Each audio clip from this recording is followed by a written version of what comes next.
Bless us, blessed needles. Bless us, needles.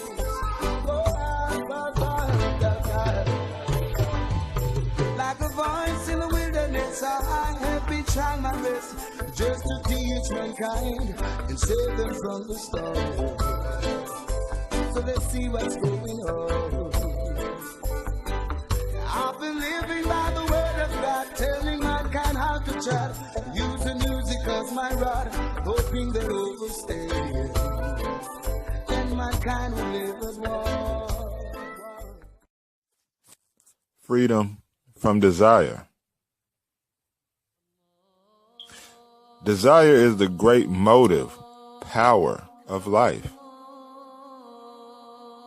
A man is largely what the quality and degree of his desires have led him to be. Basically, desire is the fire which produces the steam of action. Desire is the great enticer of mental and physical activity. It is the arouser of the will. And all man is led by his desire. This is a common knowledge. So the masses of people, of the human race, are controlled. Their wills are called into action by every passing desire. Their passions and desires are uncontrolled. And this is why the masses look upon saints and sages as otherworldly people, because they see that the human race is controlled by desire. Humans are controlled by desire.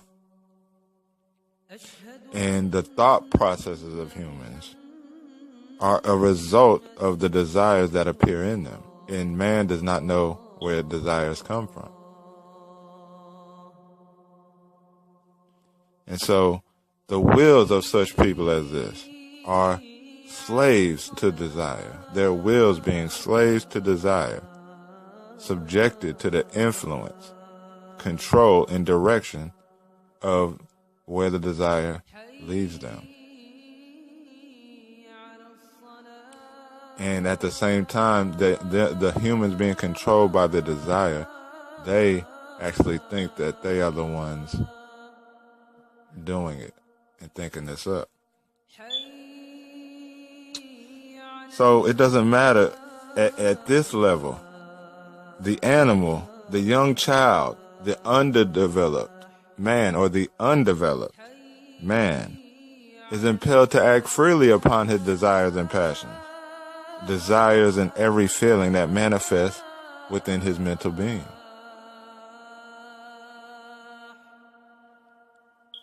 And thus, it is as if mankind is controlled by desires.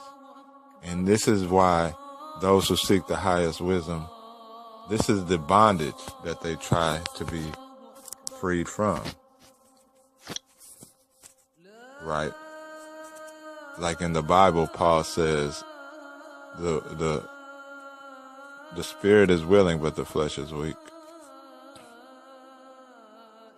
So desire, man's will is controlled by desire. And that which I propose is to find that which is the source of desire in order to control your desire. And when I say control, it doesn't mean to, when people think control, they think of ruling over. When I say control, I mean governing and being free within desire. For the human body is of a less degree than the desire. So the human body will always go according to desire. And when I say less degree, I mean it's in a more dense realm.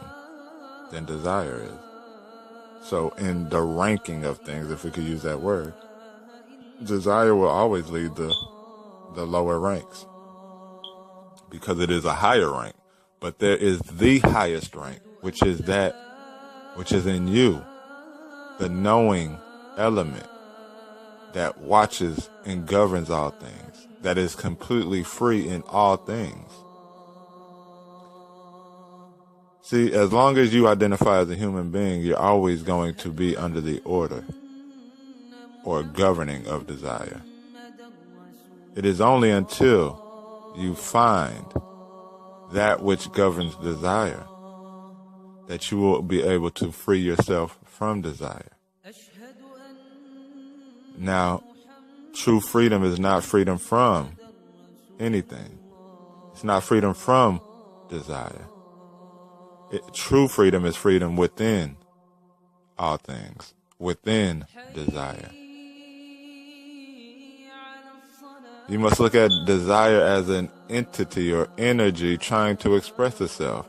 And these things want to express themselves and manifest outwardly, these entities or these individuals, these desires. But you must set yourself apart from all these.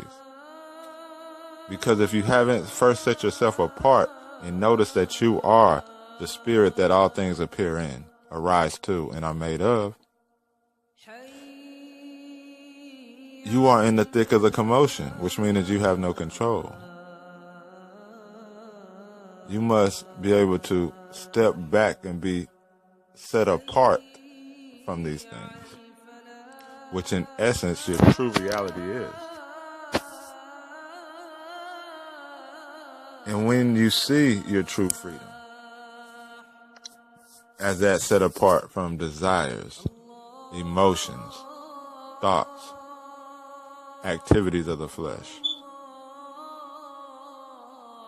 you will be able to rest when the desire comes. Notice it's calling out to be let go into the realm of activity. And if it is not profitable, you hold it and you pet it and calm it down and baby it until it goes away. As all things do in manifestation, they come and they go. But what the human tends to do is when the desire comes, he pierces his being upon it and enlarges it and then brings it into manifestation.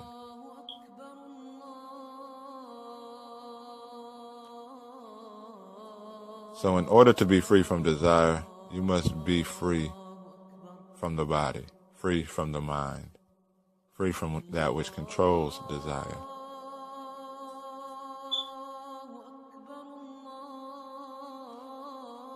And in order to do that, you must come to know the reality of your being.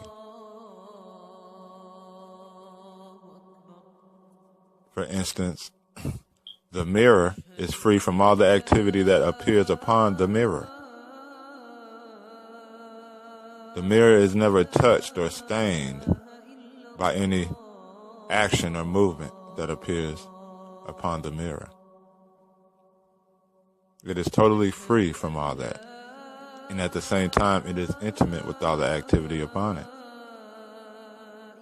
And so you, as the mirror of life, reflect all energies and appearances, all desires, all thoughts appear on the screen of your mirror. And yet you are totally free from them. Do not shun desire away. Do not dwell on it either. Allow it to rest in you and leave in you when it's time to leave has come. And in this, you will begin to break those bonds that you feel so bound to of desire.